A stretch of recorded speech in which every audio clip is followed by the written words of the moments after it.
I'm going to be presenting three things within this speech. Firstly, we're going to talk about how this creates apathy and fatigue in terms of like how individuals engage with the media cycle. Secondly, we'll talk about how this makes the news itself worse. And thirdly, we'll talk about how this really causes further polarization within society as well. But before I go into that, I want to make two pieces of clarifications. When we are talking about news outlets and news medium forms, we're not just talking about news on the television. If Fox News is essentially pumping out news on YouTube channels or like constantly engaging within 24-hour news practices on like online the internet, I believe that that's probably also like fiated out within this debate. We don't have to like essentially if they're not going to be perpetuating this anyway. The second distinction that I want to make over here is that social media itself, and the reason why these news outlets have a greater burden and a greater responsibility in terms of this than social media and the stuff that comes out of social media itself, is that because these are investigative journalists, they have a responsibility and an onus on them in terms of like validifying information. And because of the 24-hour news cycle expectation and cycle that being generated, the fact over here is that news is not validified and they're not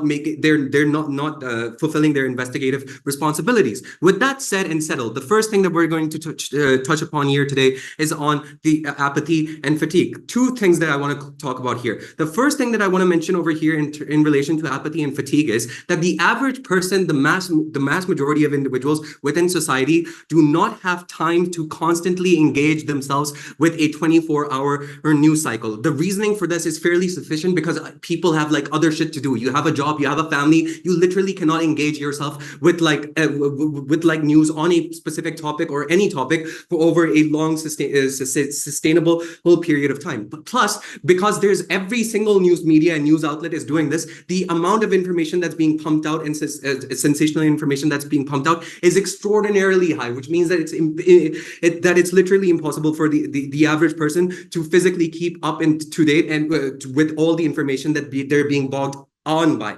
The effect that this has with the person is that he becomes more, the average person at least, becomes more apathetic towards news cycles. They're less likely to then engage with the news in a much more responsible manner because they understand that the news itself is something that has an incentive to sensationalize, that sensationalizes facts, and that is strictly profit driven in terms of like pumping out information and not necessarily validifying that information itself. The second thing that I want to talk about over here is that the people who are going to be viewing this, and especially people who are going to be viewing this, are going to be affected by this in a negative manner. The reasoning for this is because, as I've already pointed out, it's going to be sensationalized, but not just that it's sensationalized, it's going to be sensationalized in a negative connotation and in a negative manner. Because if you really think about it, the mass majority of news that is being reported even in status quo right now in 24 hours news cycles is largely negative. It's either about some conflict zone or some war zone, or it's about like some minority conflict,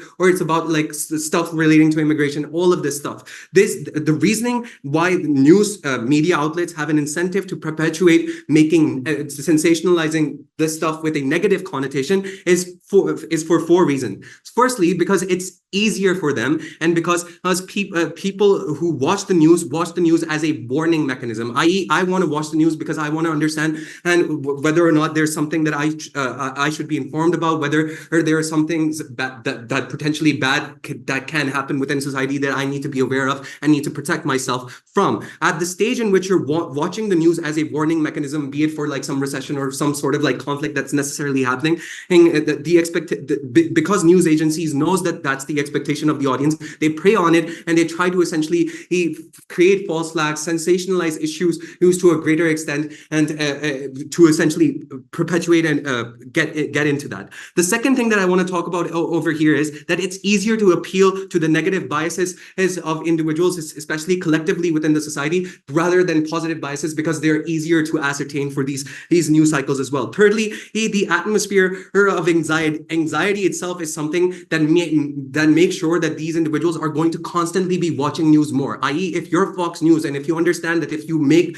a big deal and shit about immigration constantly, that creates anxiety within your middle American, that his jobs are being lost because of immigrants, which means that he's constantly watching news in relation to immigration, and because of the anxiety of losing jobs and the harms that these potential immigrants are going to be causing. Because of this, what happens is the news media outlets are necessarily going to be pumping out content that is going to be on a negative connotation, and that's something that we realize in status quo as well. This is bad because a large degree of the world, there's a lot of positive news that should also be reported on, that people should also be aware of. They're just less aware of it because of this. The second thing that I want to mention within the speech is that it's going to make news worse, because the emphasis over here is on speed, and they're in competition about who's going to be the quickest as well. Like, for instance, like for instance, like whenever you come up with news, because of this culture, they're always like, we're the first people to bring you this scoop. We're the people who are constantly reporting within this issue, which means that other news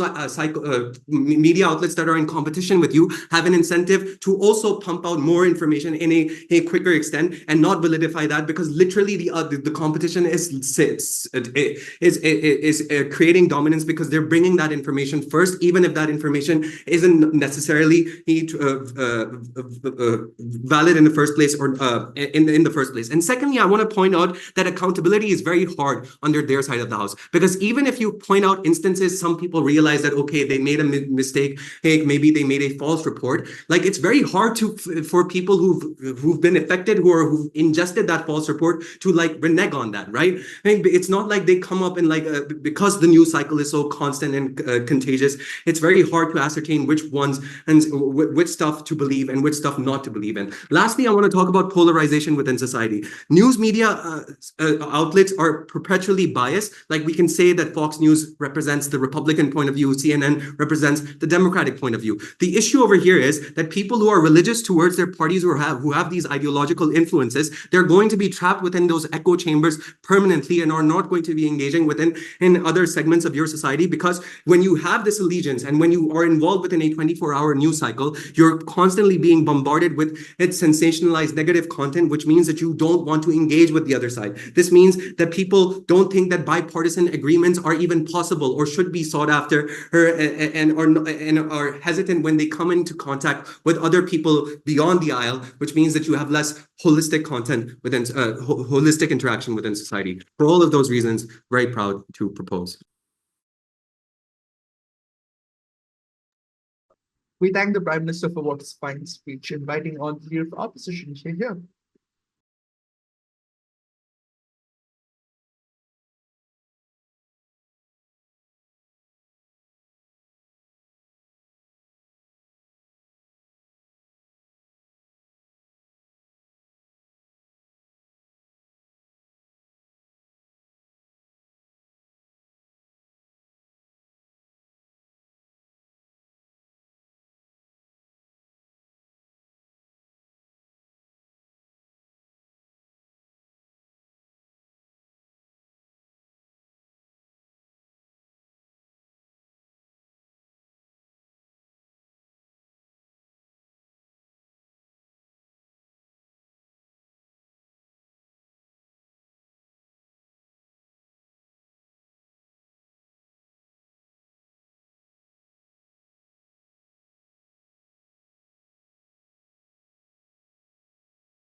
Can I be seen and heard? Yep. Wonderful. POIs in the chat, please. I'm going to do three things in the speech. I'm going to talk to you again about why the public doesn't actually engage with the news and is likelier to feel apathy and voter fatigue. I'm going to talk to you about why the news becomes worse, and you'll notice critically, OO hasn't engaged with our mechs here at all. And then I'm going to talk to you why this is polarization, bad for politics and society, specifically minorities and vulnerable communities. On the first one then, apathy and fatigue. The major mechanism we get here from opening opposition is the public engages with the news more, firstly because it is accessible, and secondly because everybody competes harder to gain audiences. You'll notice these are both self-defeating in a moment. Firstly, on accessibility, I think it is untrue that having more of something means that you suddenly begin to want to consume it more, especially when something is as important as the news. We are all told growing up that knowing about the world and being well informed about things is important. What this means then is when we are only able to consume 5 to 10% of the news that is being flung at us on a daily basis, we feel like we're failing tremendously by not being able to keep up with the remainder of the 90%. I think that when you are unable to do an important task and severely unable to do it, you are likelier to give up on that task whatsoever rather than try to nickel and dime your way to like being able to do 10% of what you should have been doing anyway. I don't think people are likelier to be trying to consume as much news as possible inside a world where you have this much news coming out. I also think it's actually more accessible and easier to keep up when there is less news to read and watch on a daily basis. This is simple enough. Their response, well, people might have times of day where they're busy. I say they can read the newspaper the next day when they're not busy. It's not a big deal. Their second claim there, then everybody competes harder to gain an audience, which means that you're going to have like higher quality news and the visuals will be better. You'll notice this directly mechs our own analysis for sensationalization. So it's a bit ironic that they asked us what it is about 24 hours news, which makes sensationalization likely. It is precisely the fact that everybody is competing and trying to fill up 24 hours of news time that people should only watch if theirs as opposed to everybody else's. What this means then, now that we've proven to you that sensationalization has an independent mech inside 24 hours news, is that the desensitization which emerges as a consequence of negative sensationalization we've identified for you also emerges, which means people are less likely to be shaken by the immense tragedy happening in the world. They're less likely to care about it. Their moral centers are likely to be numbed, and they're less likely to have social trust, institutional trust, civic engagement. I think all of this makes people worse, but also on a more functional level makes things like democracy worse, right? Because people are less likely to feel as though they ought to engage, they ought to contribute. They have been made cynical and less likely to actually do anything. Their final claim there in terms of competing to do better is that you're going to have more journalists in the field. I think this links neatly into my second issue, which is how news becomes worse. Let's look at this more journalists in the field claim first. Let's say I agree with this for a second. You have more journalists in the field. However, by virtue of time crunches and time constraints and the need to get data as fast as possible, I think those journalists probably don't spend that much time investigating the stories in the field. So at best, you have an incredible breadth of information, but not much depth of information, which means you're likely to have more superficial news on the first. Secondly, however, their claim here is that you're going to have better news media because viewers expect higher standards of it. I firstly want to point out that this is dependent upon their initial argument of viewers having more engagement and accessibility with the news, which I think has not been properly met, as I've pointed out. But secondly, I want to ask the question of why is viewers expecting higher standards a bigger mechanism for what the news media is going to look like than the actual material constraints placed upon the news media by virtue of going to a 24-hour news cycle? And you'll notice if they've completely chosen not to engage with what speed actually forces onto news media, it means you have more inaccuracies in reporting because you have less time for fact checking because you want to outcompete everybody and get the information out first. It means you have reduced investigative journalism because you don't have the time for long form investigations when you'd rather be pumping out information immediately. It could possibly mean that you might invade and reveal people's private details before you've done the thorough necessary checking to make sure that this is not appropriate to do in the first place. I think speed comes with a variety of material constraints which produce bad behavior. But I think also that news media leads to it. There's a decline of journalistic standards inside 24-hour news media for other reasons. First of all, journalists simply have more pressure on them. It is a harder job. They are likely to mess up more frequently because their output needs to be so much more rigorous. Secondly, because you're trying to fill up so much more time, frequently, I think it's very likely news media is going to allow for its narratives and commentary and opinions to bleed into what is otherwise meant to be objective analysis, poisoning the minds of the viewership with things that are subjective opinions dressed up as part of an objective news cycle. Thirdly, I think you're less likely to be able to hold news media media accountable when they're pumping out content at the speed of no tomorrow, because any piece of content you want to hold critically accountable is replaced and substituted with 500 new pieces by the time the next day rolls around. I think this all then means that news becomes worse. But I think another mech we can give here is actually one done by inverting their analysis, that you're likely to have big companies doing news media. I agree, 24-hour news media represents a big significant roadblock for smaller companies. This is important because big companies are like big media houses are likelier to be pro status quo. They are likelier to be owned and held by extremely rich people whose interests are well served, whose institutions are well connected within the status quo. I think then critical media, which criticizes and calls out, for instance, very rich people, very well connected politicians, and the different levers of power in society, is more difficult to put out in a world where 24-hour news media giants dominate the media landscape, meaning that the type of information you're receiving is also less broad again than opening opposition wants you to believe. Third issue then on why there's polarization, bad for politics and society. Before then, I'll take a point from closing if there is one. Okay, so why is this bad for society? I think ideological conditioning gets worse as well. What is the reason for this? Very simply, and I want to point out there is some degree of this that happens without 24-hour news media as well. Some news media houses try to compete for viewers not on the basis of sensationalism, but on the basis of ideology. Fox News, MSNBC, things of this sort. Already, those would have been bad without a 24-hour news media cycle. However, with a 24 news media cycle, I think that what happens is that viewers who are ideological devotees to these channels end up becoming even more siloed off in the echo chamber effect than they would have. Otherwise, they're fed 24-hour news media about how the other side are just fundamentally ontologically evil, irrational, incorrect, and are become less willing to make any sorts of crosses across the border. I think also because of the virtue of the fact that we pointed out you have a more superficial understanding of politics, your understanding of policy issues, especially important ones, is distracted from by all of the other data which is being flung at you. If 10 different pieces of news media of roughly equivalent size are being flung at you, you will not be able to discern which one is the most important and make yourself an informed, reasonable decision-making citizen inside the news media cycle. Finally, on minorities and xenophobia and things of that sort, because of the negative sensationalization incentives, you're likely to show more crime. Crime is largely committed by immigrant and minority communities who are of poorer socioeconomic strata and do not have the capacity to be able to not do this and find like meaningful labor. What this means then is news media, by virtue of overemphasizing this, is going to create a purely fictitious pandemic of minority crime and consequently lead society to become more racist and more xenophobic. On top of this, however, once society starts picking up these narratives, news media is recursive and self-feeding. It is likely to mimic the racism it sees in society and artificially enhance it even more by bringing it up on talk shows, raising big questions of, is black crime really going beyond the pale, when none of these things are in reality happening, are a function of the sensationalist incentives of media creating racism. Your model makes news media lead to more apathy, makes news media worse, and makes more polarization prevail throughout society. Incredibly proud to propose.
I think it's really funny that OO talks about the New York Times and investigative journalists, something that's not 24 hours, because the New York Times does not have a broadcasting thing where they do things 24 hours. They're talking about CNN, which more talking about local stories. I think OO is just not within the debate because they're not understanding who actually does investigative journalism. And we're going to explain why it is more likely to actually happen on the arts of the house. What do I want to say?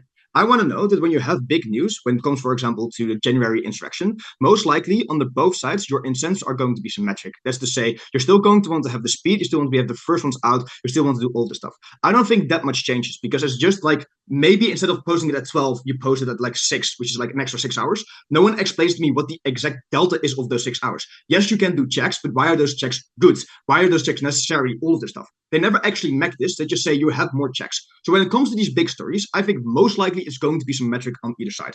I want to know that OO is correct in the sense that you're going to talk about the more downtime where there aren't these big stories.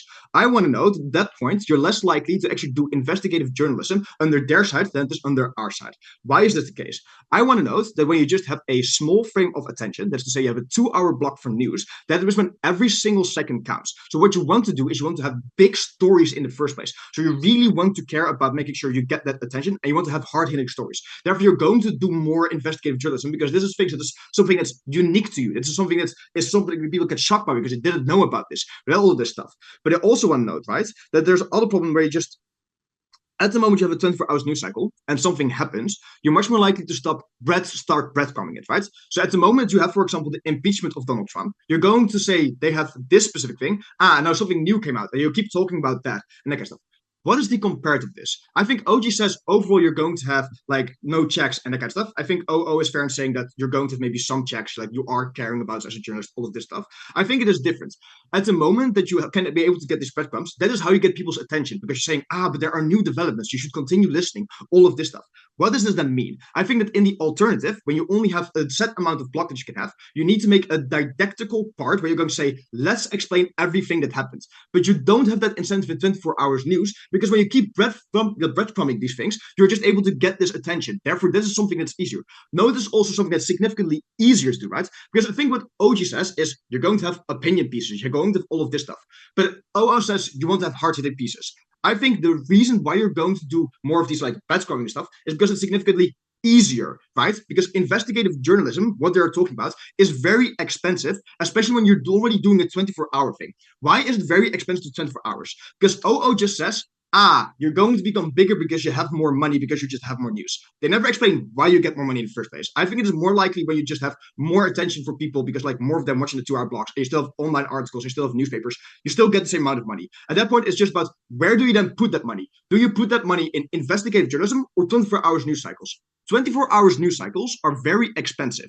Why is this, right? You need to have constant electricity up. You need to have all of this crew, which is besides like camera, food, makeup, all of this stuff. Whereas at the moment you're talking about investigative journalism, this is something that is relatively cheaper to do because you just need to hire maybe some people who are, doing their freelancer stuff, or you just need to do kind of like research. So instead of doing the research and then also all of this programming, you only need to do the research part, which is why it's going to be cheaper. But the problem under their side is the moment that you're going to have this investigative journalism, it might be somewhat, it might be cheap, but you're not going to talk about it because it just gives you quite little time for the amount of research that you need, right? So it is cheaper, so you have more capacity to do it, but it takes longer time to do investigative journalism, right? Because you need to translate stories from Georgia. You need to double check all of these sources, which takes more time. And because it's more hard-hitting, you want to make sure these things are correct in the first place.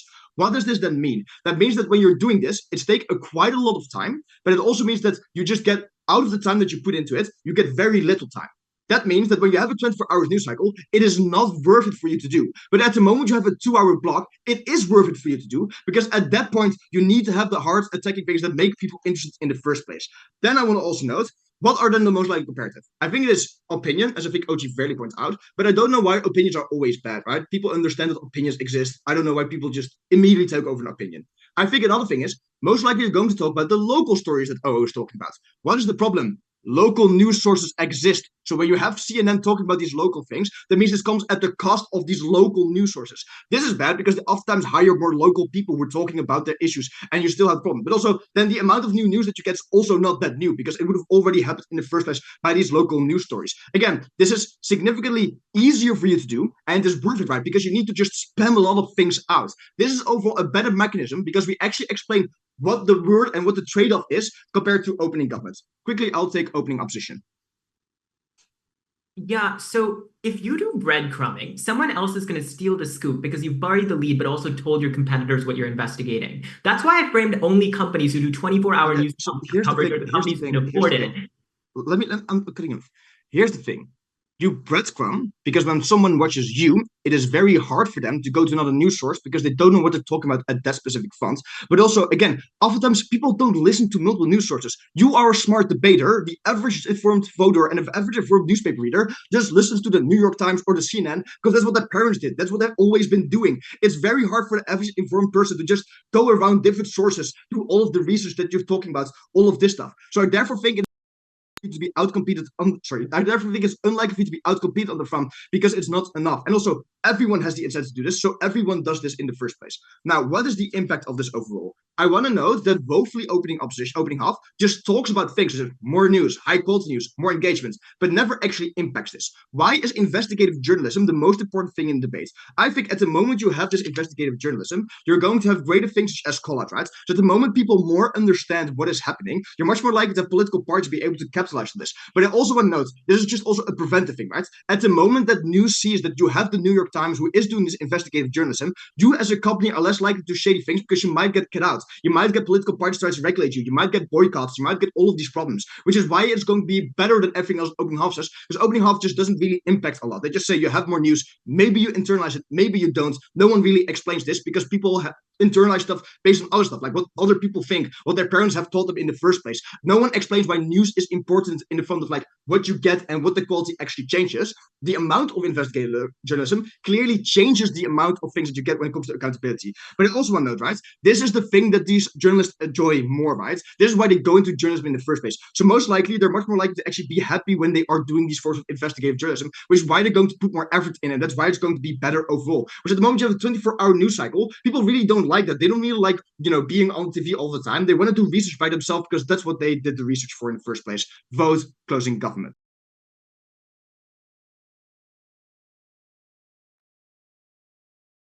We thank the member of GOV for that fine speech, inviting other members of opposition. Here.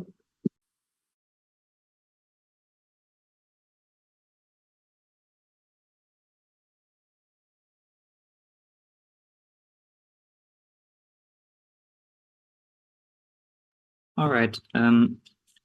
Please also put your POIs in the chat. If people want to and are able to, I would love if cameras were turned on so I don't feel like I'm just screaming into the void. Thank you. All right.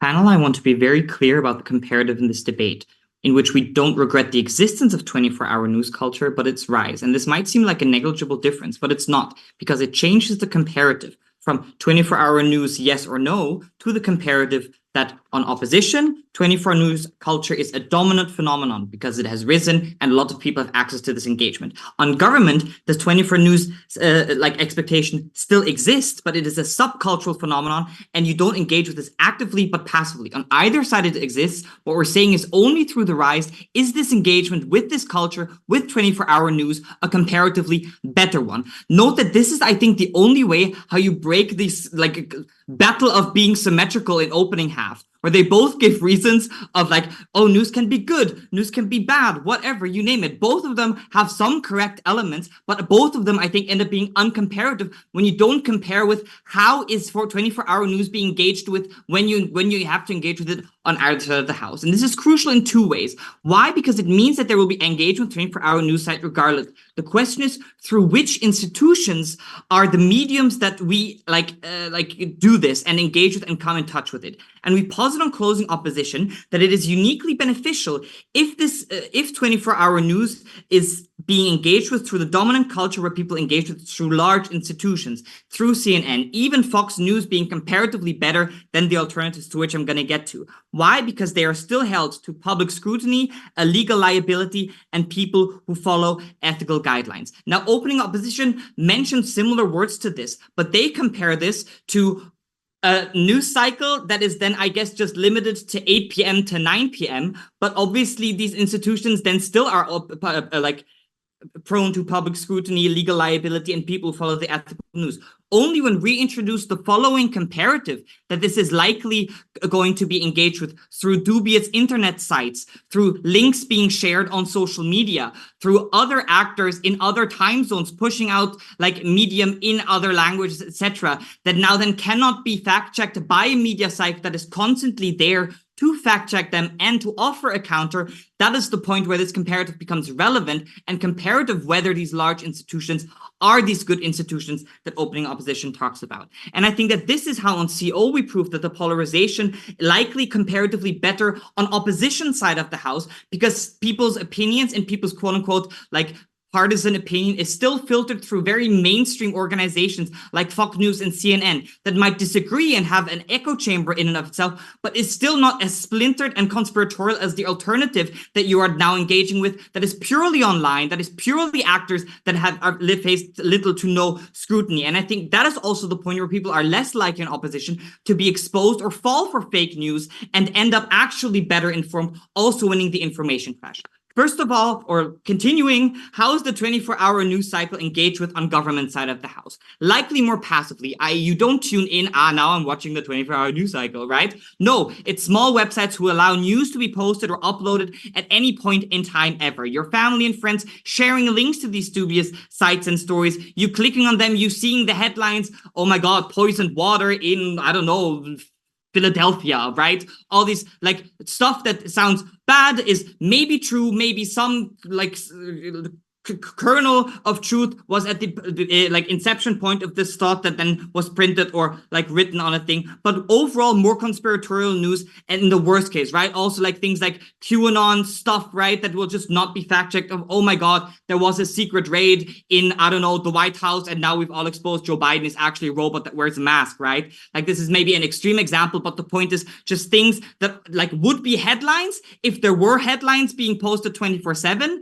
but because you cannot check whether this headline is out, there is no counter. But also this is other actors like Russia Today or Chinese news that like actively spreads like misinformation to disinformation to just like highlighting parts of stories that aren't particularly true, but make it more sensational, that still push out this content and you engage with very passively.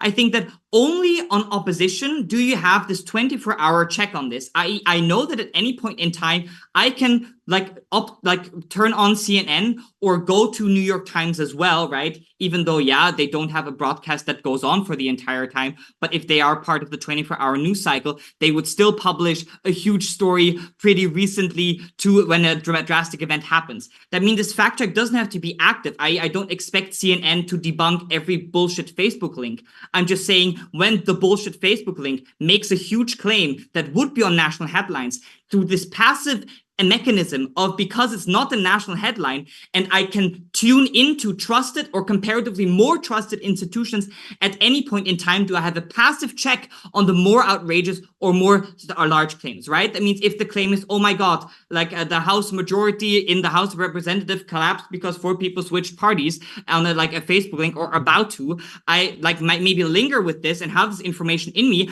I cannot immediately check it because it's 9 p.m. in the evening and all the news stuff is already out because I just missed the mark, right? And even if at the next day I can tune into at 8 p.m. there is again news cycle and it isn't being mentioned there, the comparative still is this idea lingers. I will not fact check it all of the time. Secondly, yes, at some points even these mainstream institutions get their shit wrong, right? But I think at the point where they have public scrutiny, this is more likely to be found out. More on that later before I continue, OG. The claim that our news media has symmetry on speed and sensationalism assumes you have the same competitive incentives, but shorter news media can compete for different time slots, different regions, different topic areas. They don't have to compete on speed and sensationalism. I don't think that this is particularly true, right? I think one, there are just times when most people go out of leave their work and tune into the TV, so everybody competes for the 8 p.m. time slot. And it's more intense competition because everybody competes for it all this. I think this is, honestly, I don't know who of you is more symmetric, OG or OO. But what we're telling you on government side is that even when you're still exposed to news that is false, because yes, on both sides there exists this drive to the first mover that you publish sometimes even without fact checking all of it entirely, at the point where this is not done on, I don't know, truenews.org or truenews.de DE or whatever you name it, but being done through CNN and MSNBC and Fox News, at that point, there are still other institutions that will call you out for being wrong. You have the legal responsibility and like media ethical responsibility, and they actually do write retractions, correct that, all these kinds of things. I think at that point, the polarization is less likely to happen on closing opposition, because we show you just because you operate, like more people interact with the same institutions. We're not saying everybody is now living in peaceful harmony all the time, but comparatively better than if everybody has like sketchy, dubious news sites. And secondly, you're also more informed because your ability and likely to fall for fake news decreases. For all these reasons, proud to be on CO.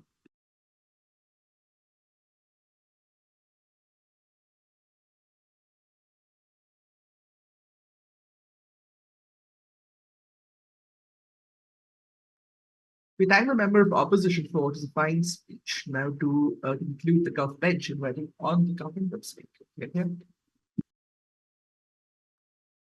Okay, am I audible? Great. Okay, I prefer my POIs in chat, and having said that, 3, 2, 1, go. Dear panel, let's go through this debate chronologically, starting with OG. There are two major problems with OG. First is pointed by OO, which is OG is really not comparative. Polarization and anxiety are happening on both sides, and also the media we're seeing is not the main factor that is actually accusing all of these things. They are not showing the uniqueness, and they are not showing the tipping points of their arguments. We also have polarization because we're discussing stuff with other people, we're discussing stuff with our friends, family, and so on. We have a lot of stereotypes, preconditions in a society, and so on. So we don't know to what extent their argument is actually a specific tipping point, and that means that their case is not linking specifically to the motion, and we're achieving bigger delta on our side. But secondly, the second problem of their case is that they have inner tension within their cases. That means that either people don't engage with media and people don't have time and energy to engage with this, or they have all of these negative impacts from the engaging so much all the time. So that means that which one of the impacts from them you want to credit, this impact is smaller because of their own analysis. And now weighing with both of their impacts, because I don't know which one is canceling each other. So first, the negative impact of this engagement with media versus our investigation journalism. First, I think that we're way more unique. All of this polarization, anxiety, or feeling more negative can also feel because of the lack of the news. I can be more anxious because I don't have access to the news. I don't know which one is more probable. They are not weighing their mechanisms. Secondly, I can have this with all of these discussions with people, discussing things with my neighbors who are opposite political views as I am, or anything like this. So we don't know to what extent their impact is unique. But what Piotr is telling you is that uniquely only on our side you can achieve more investigation journalism, because only on our side we have money for this, we have resources for this, and we also have attention for this. Piotr is linking our impact specifically to the change within the motion, so we think that we are just more unique. And secondly, about less engagement versus more investigation journalism weighing these impacts. Honestly, they've never explained you why people should engage. Most people don't have capacity to do anything with just random info that they are hearing in the media. We don't know what impact they want to achieve with, oh yeah, people don't hear about prime minister saying this particular thing in this particular day, which is going to be outdated in like 2 days.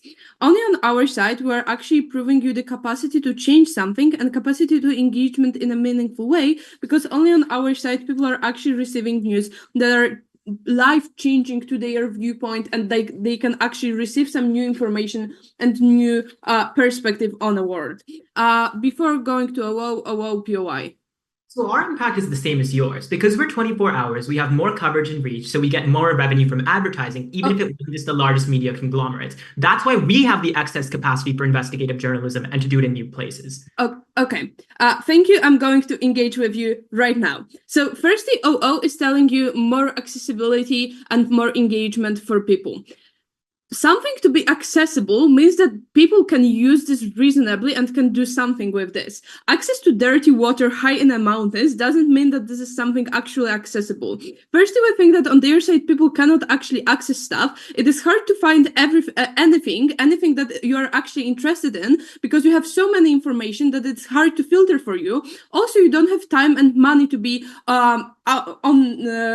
on track with everything. You have newspaper every day. You have to buy newspaper every day. You have to spend 3 hours every day actually reading all of this media. So people don't actually have access to the information they actually need and they actually want. But also they are accessing very random stuff. You are checking news on 2 p.m. and you are receiving random piece of information which is connected to the other information that was in a television at 10 a.m. but you are not watching television at 10 a.m. So you have no use of this information. You have to do more research. You need to research more stuff yourself, because you are just getting random pieces of information. You don't know what to do with this, and you are not receiving the whole story with which you can actually engage meaningfully. So we think that this access first is not happening on their side, because people cannot actually access the information they need. But secondly, we also don't know why this accessibility is that important on their side.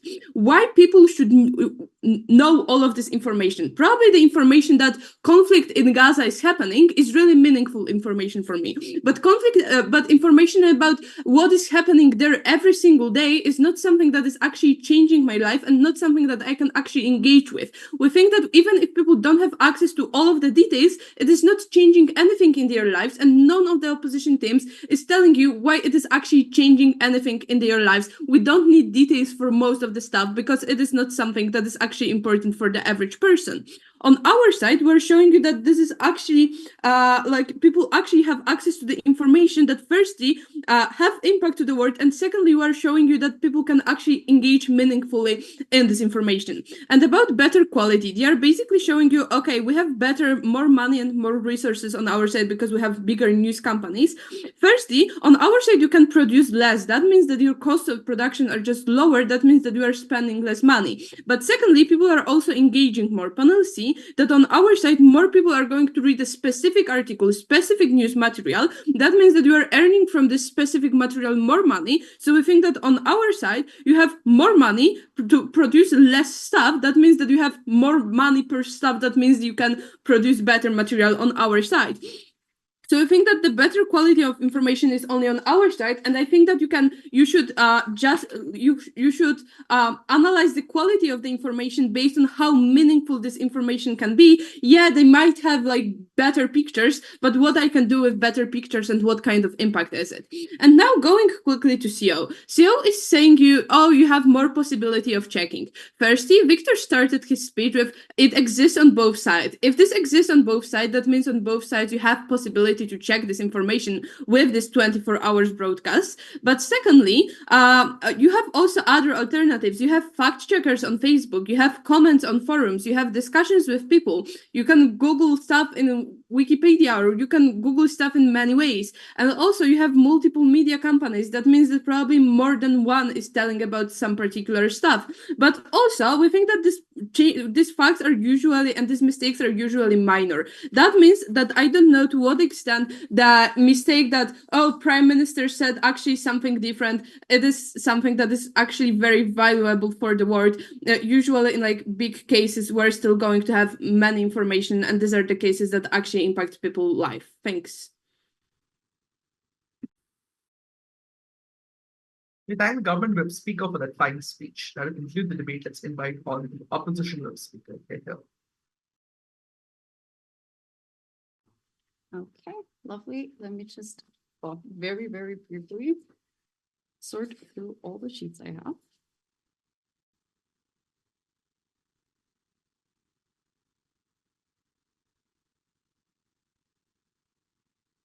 Okay. Okay, good. Thanks everyone for waiting. I'm assuming I'm audible and visible, and I'm starting in 3, 2, 1. Okay, one point of external rebuttal about CG, because it was the last thing they said on, like there's also fact checkers on Facebook, etc. And, like online media can be checked as well. Note that those are either volunteers who are unreliable, or that it's big media corporations like Facebook and Meta and, like X that have a vested interest in you being on that website as long as possible, but do not have the same journalistic code of conduct that news outlets have, meaning that they have a massive incentive to keep you on that website long enough, which is why they're really, really bad at fact checking, as we all know, which is why shit from like Alex Jones just like tends to like stay on those things for a really long time. Okay, now let's wash out this debate. So what we hear from OG is that competition leads to more sensationalization. OO says no, competition leads to better news coverage. I think that competition is largely symmetrical in this debate. We're not knifing OO and saying that it actually gets better on government side and that you're going to have worse news on our side of the house.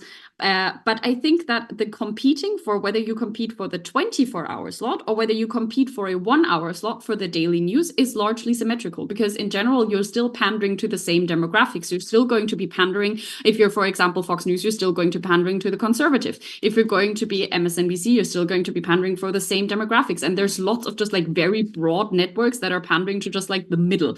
So while there's maybe more competition or opposition, I think it is probably impossible to prove a tipping point on the scale that news are going to get so much better if there's more of them, and if there's probably going to be so much competition more that you're going to have better news. Okay, now let's quickly distinguish ourselves from OO. What did we hear from them? They told us that, like you can access news more easily, which I think was very sufficiently attacked by, like government bench. Then they tell us that the competition creates better news. I just dealt with that, and that it creates more slots for investigative journalism. And I think what they miss is that people being able to access news is largely symmetrical. I think what is not symmetrical is the thing that Victor tells you as to where they're getting their news from and where they're trying to access their news from. Now let's quickly engage with the thing that CG said on there, where CG told us that, it's better for you if you always engage with news at a certain point. But I think this vast test can drastically change very quickly based on, things just happening in the moment, or your friends telling you that you need to engage with something right now. Meaning that people, accessing news, they always will want to have access to news very quickly on either side of the house. What changes then is where they get to access that news on our side of the house. That is an actual news outlet, whereas on the other side of the house, it is just going to be a link that your grandma sends you with no option to fact check it in the moment because the daily news are not on yet. Okay, good.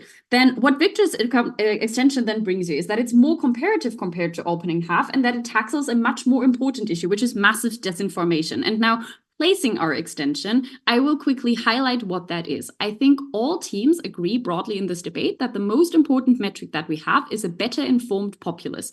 I think we're much better able to achieve that on our side of the house, because as Victor tells you, if you have the ability to quickly fact check things, if you have the ability to tune very conveniently into a 24-hour news cycle, that is better for you, and you're more likely to do that. Because the baseline of getting news that everyone else also agrees on is that people are fucking lazy. So if you do not prepare them with news constantly that are somewhat reliable, then they're going to go for the unreliable sources, because it's just too much effort to actually look up an article on this. Okay, why is that so important? Because I think it is mitigation for echo chambers that we have on either side of the house, but I think on government side it's much worse. Why is that the most important thing in the debate? Because it's a huge democratic problem, because the reality basis that we all share needs to be somewhat similar, because if 30 people of the populace, instead of, for example, 10 to 5, think that vaccination gives you autism, that becomes a huge problem for the public healthcare sector or for political decisions that we make. So we need to mitigate the effect of echo chambers as best as we can. Before I tackle the other teams, I will take a POI from opening. Your reality base is less likely to be similar to other people's in a 24-hour news cycle where you're all consuming news at different points of the day from different organizations. In an 8-hour news cycle, you're likely all to have consumed the same amount of news because there's just that much news. I think the existence of different news different news outlets is also symmetrical, and people going to go for a news outlet that vaguely reflects their preferences is also symmetrical. But so you don't get the exact same news on either side of the house. But what changes is that on our side of the house, you're not tuning into a news outlet that has somewhat a basis in reality. Even if it's Fox News, they somewhat get called out on the bullshit, but they do. But you just go for random information on the internet, and that's when the basis of reality that you share really starts to deteriorate. Now, I think that is most that I want to say on opening government and on opening opposition. Now, let's quickly deal with closing government. So what they tell us that, you know, the 24-hour cycle, it's really expensive, and because of that, you can't do journalism. But I think you need to make this comparative, right? Because relatively speaking, this is also, you know, like you also get way more revenue out of a 24-hour news cycle. Like, I'm not sure whether anyone has ever watched 24-hour news cycle. I had the pleasure of living in Texas with 24 hours of Fox News for a year. So people have that on constantly. It's just fucking background noise, which means that you constantly get ad revenue from those people who just have the TV on because they can't stand to talk to their family at the dinner table. That also means that you have, you know, like the more viewers you have, the higher your ad revenues are. So you constantly have a very steady stream of income on our side of the house. Whereas investigative journalists who are just where, you know, like smaller news outlets or news outlets that are focused on, you know, like a 2-hour slot a day need to make all of that money within 2 hours, meaning the stakes for them are much, much higher. Okay, then they tell us that investigative journalism is incredibly expensive, guys. Okay, so the examples that you gave us was translating a text. Hiring a translator is not that fucking expensive. The second, like, I'm gonna give you some more examples. Hiding in an in-group, like for example, I don't know, joining a bike gang, or things like sifting through like records in some certain things. I don't think those things require that much financial resources to do. You can get a reasonably trained person to do that for you. You don't need that much money in order to do that. This doesn't require a massive amount of financial resources, especially if you compare to other sources of news that you want to get of. Like, for example, it costs much more to send people into, for example, war zones for, you know, like your normal war coverage, because then you need to actually provide for those people's safety. But more crucially, very often investigative journalism happens in the countries where the investigative, you know, like where the things that you want to investigate happen. So very often those people are people on the ground with comparatively lower labor costs, or people who really want to get that out regardless of how much money they get, just because they're in a position to share that information. So very much of investigative journalism is actually done for you for free by whistleblowers, which we think is a great thing, which is why you don't need to spend that much money on them. But even if we believe that, I don't think that that CG proves like a really impactful thing that investigative journalism brings you, because it's going to happen eventually on either side of the house. Very proud to oppose. We